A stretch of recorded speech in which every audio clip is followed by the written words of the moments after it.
Jess Lucero for the Nocturnal here on the blue carpet in Santa Monica, California for the Indie Spirit Awards. We're getting ready to celebrate some incredible film and television talent, so let's get into it. Your outfit is incredible. Did you say it was just a last minute thing? Because no, I don't believe it. It really was.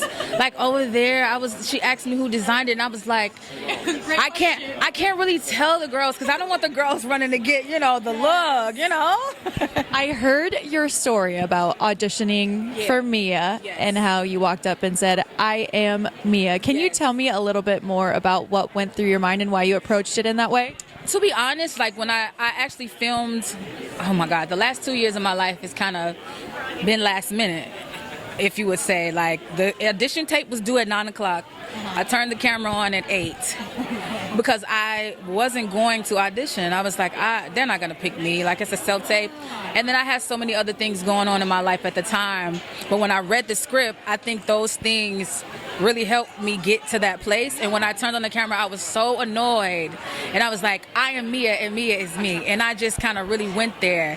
And when I got the part, that's one of the things that Issa and Sarita told me. They were like, that stuck out because you said that, like you claimed it. And I was like, I manifested it. Absolutely. And there's so much to talk about just based on everything you just mentioned. Like, what has it... Magical, y'all. We are gods. Like, God is God, but he puts himself in us. And when we believe something...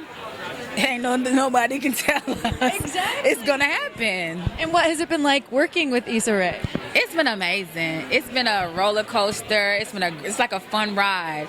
And I'm just so happy to be in the Issaverse, and all of us are getting all these opportunities just like revolving around her. She's like our son. And I'm learning so much, and she just changed my life, man.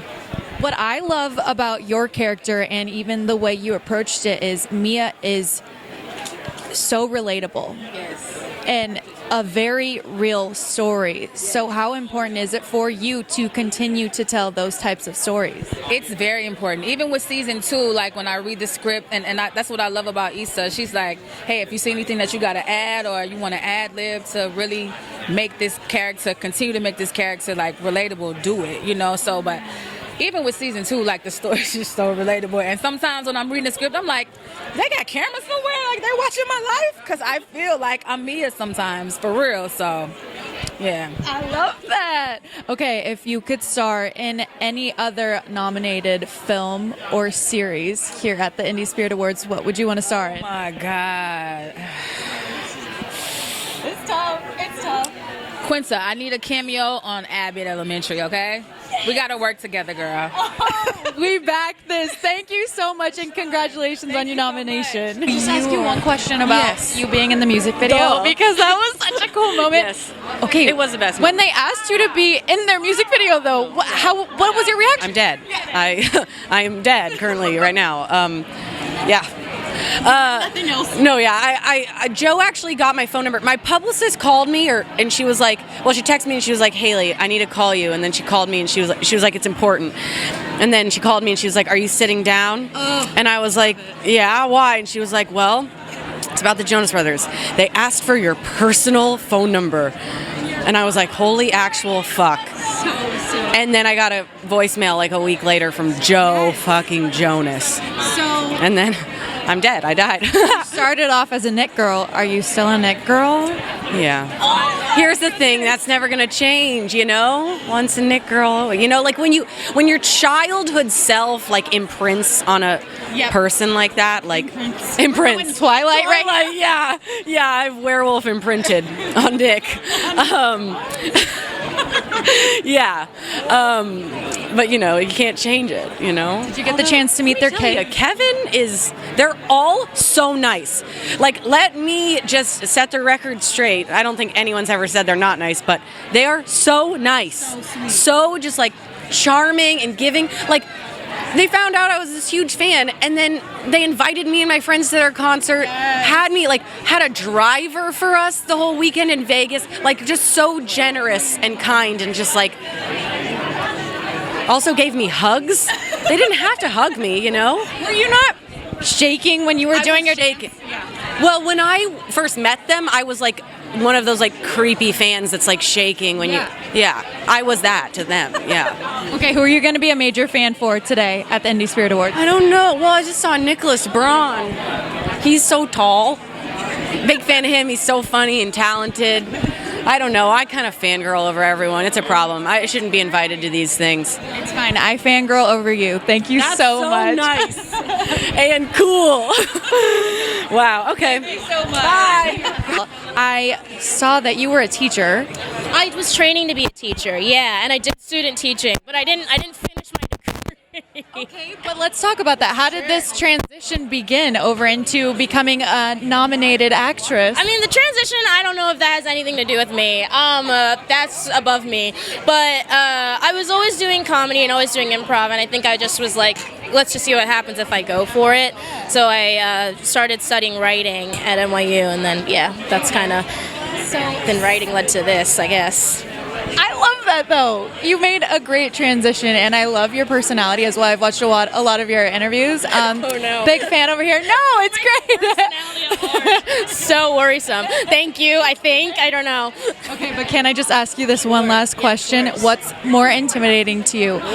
A room full of judgmental teenagers that you're getting ready to teach, or the back of a kitchen, very stressed out in there? What would you? Teenagers. Judgmental teenagers. I could be yelled by at a grown man, and I'll be like, I know that's a you problem. Like, if it's like truly a teenager having a bad day, I'm like, it actually could be a me problem.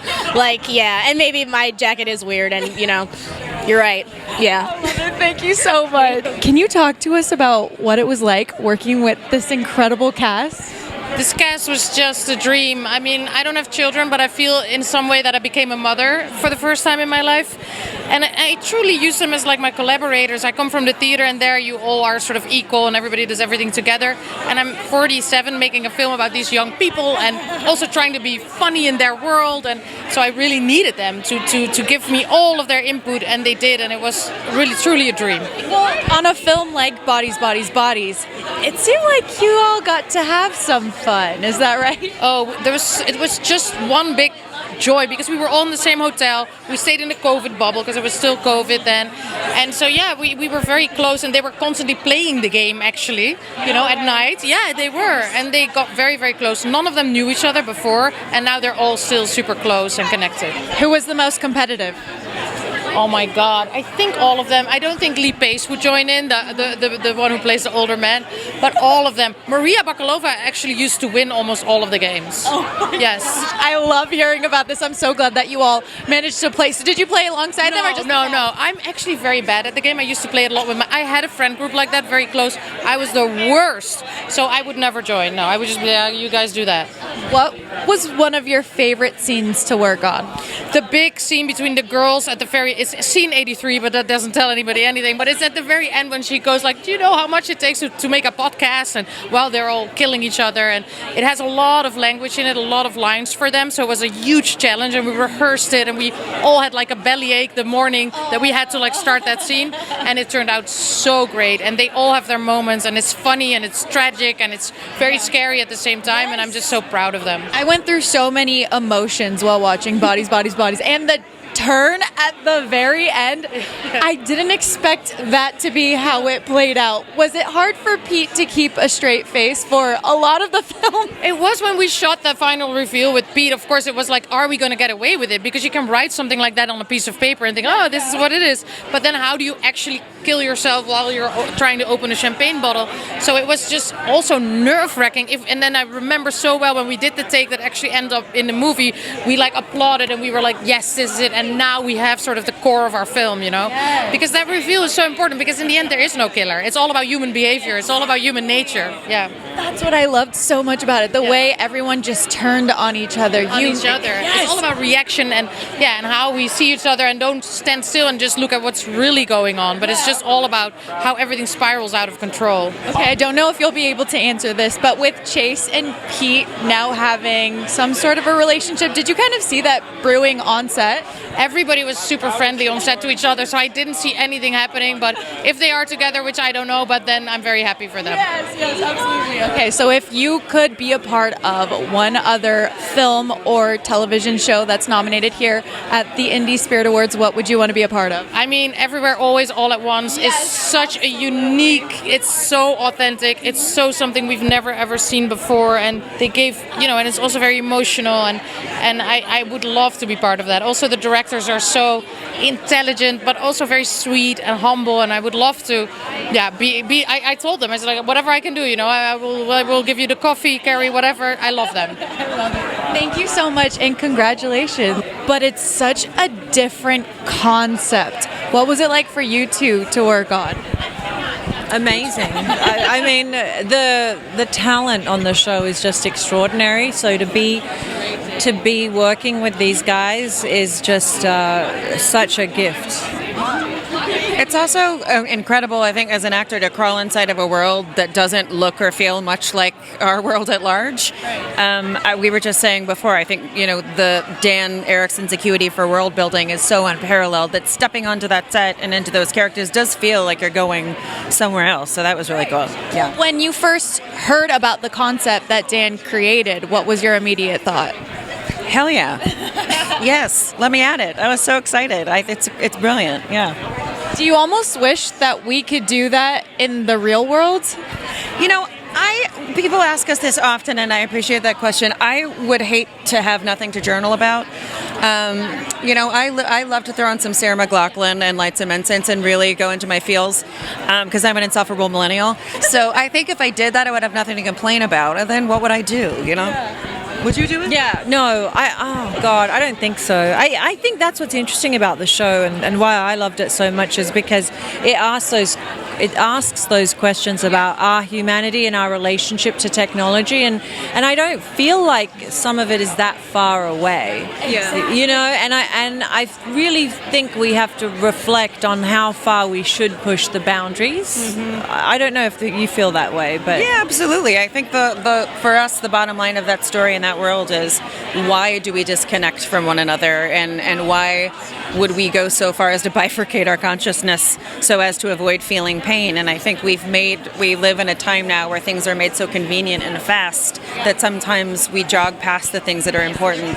And so hopefully in our show we're cracking that open a little. Yeah, absolutely. And it's a little freaky to watch as a viewer because you think about the fact that it's not that far away. It could come at one point in the very near future. So that's something that I always kept on my mind. I actually had to take a break from watching it because I was like getting a little overwhelmed. But it's sort of a serious series to work on. Did you manage to have fun with the cast as well? We did. It's such a good group of people. Like, we're very lucky. We all really get along fabulously and care about each other a lot. It's a proper ensemble. Also, a lot of us came from the comedy world, and we just happened to sort of end up here. And even the ones that didn't properly, everyone is hilarious and witty and smart, and we like hanging out with each other. So yeah, we have a good time. Yeah. Okay, so if we could refer to Audi and Innie a little different in the real world, let's say Audi is you when you come here to work and you're holding these interviews, and Innie is you at home, how would you say your personalities differ? I mean, honestly, my Annie would just be listening to a lot more Barbra Streisand, any chance I get. So I'm a closeted Barbra Streisand fan. Well, now I've outed myself, but yeah. Not so much closeted. Nope, not anymore. What about you? my Innie would be in pajamas for sure. Always in comfy clothes. No heels. Yeah. No heels. Okay, if you could work on one other film or television show that's nominated here today, what would you choose? Oh my gosh. I know. I mean, Women Talking, I think, was just a masterpiece, and Sarah Polley is incredible, and every single performance in that film is stunning, so I would have to say that. Everything, Everywhere, Yes. all at once. You can't go wrong with that one. Thank you so much. Yeah, I mean, everyone's really lovely. Jeremy, Maddie, Aya, Liza, Lionel, Corey. Yeah. I mean, even it's easy. It's a fun, easy job, and it's a very relaxed set. Have you taken any notes from your time as a chef home with you and began diving deeper into being a chef at home? Well, have you seen the show? Like, I don't really cook all that much. I don't. Taking any pointers? When I go home, I try to like stay away from high sodium foods because it's so intense being in Chicago making that show, and just I love all that food, but it's a lot. This has changed my whole life. The inspection, the filming of it, the crafting of the character, working with Elegance Bratton, working with Jeremy Pope, both my boy Bokeem, Raul, it literally changed my life. It forced me to examine some of the darker parts of my psyche. I thought I had dealt with. So it changed me as a human being. It changed me as a woman, as a mother, and it certainly changed my career. It showed me that I could do it, and it showed the world that I could do it. I could do different things. Thank you. I heard that you were going to school to be a doctor. Is that correct? I was an orthopedic surgeon. I was studying to be an orthopedic surgeon. And you mentioned how humbling it's been. Now look at you, nominated. Right? Like almost 20 years ago. I was like, you know what? I'm going to go do this. And then life got a hold of me, and I decided to go after what I want. What inspired you to chase those dreams? I think it was my family. My family really pushed me and to be an entrepreneur, to go after my passion and dreams. And, you know, you only got one life to live. Yeah. You know, so you might as well go and do the things that you love to do.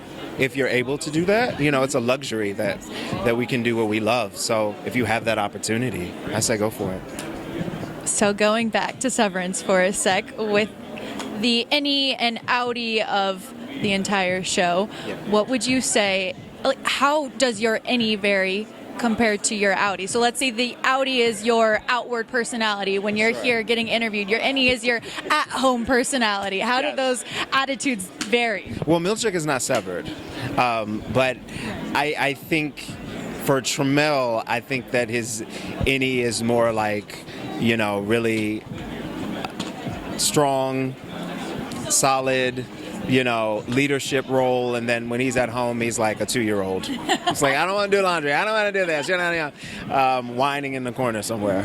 Yeah. I heard that you filmed this series similar to how you would film a movie, so a lot of work has gone into this. How rewarding has it been to see how all of that hard work has been paying off?